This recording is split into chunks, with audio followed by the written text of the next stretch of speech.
খুব সোনকালে আমি গৌৰৱ গগৈৰ যিটো পাকিস্তানৰ সৈতে জড়িত যিটো সম্পৰ্ক তাৰ আমি গোটেই কাগজ পত্ৰ ৰেডি কৰি লৈছোঁ। আমাৰ অফিচাৰসকলে এইকেইদিন কামো কৰি আছে।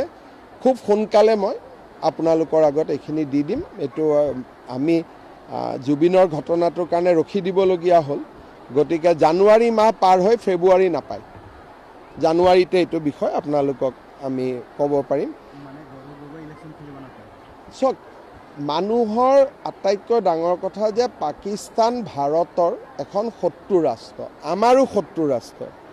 ইলেকশ্যন খেলা নেখেলাতকৈও যে পাকিস্তানৰ লগত সম্পৰ্ক থকাটো উচিত নে অনুচিত, এই গোটেই কথাবিলাক অসমৰ ৰাইজে বিচাৰ কৰিব।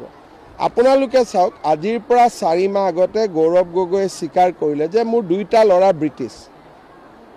আজিলৈকেতো ভাৰতীয় নকৰিলে। ঠিক আছে, ভুলতে কোনোবা ক'লে ক'ভিডৰ সময়ত লৈ ল'লে, কিবাৰ সময়ত লৈ ল'লে, যি ক'লে আমি এইবোৰ এৰি দিলোঁ। কিন্তু আজি 4 মাহ তেওঁ যদি ধৰি ল'লোঁ তেওঁ অসমৰ মুখ্যমন্ত্ৰী হ'ব খোজে, তাৰমানে মুখ্যমন্ত্ৰীগৰাকীৰ ঘৈণীয়েকো ভাৰতীয় নহয়, ল'ৰা ছোৱালী দুটাও ভাৰতীয় নহয়। অফিচাৰসকলে কি সাহসত গৈ ঘৰত কথা পাতিব যে 4জন মানুহ 3জনে বিদেশী।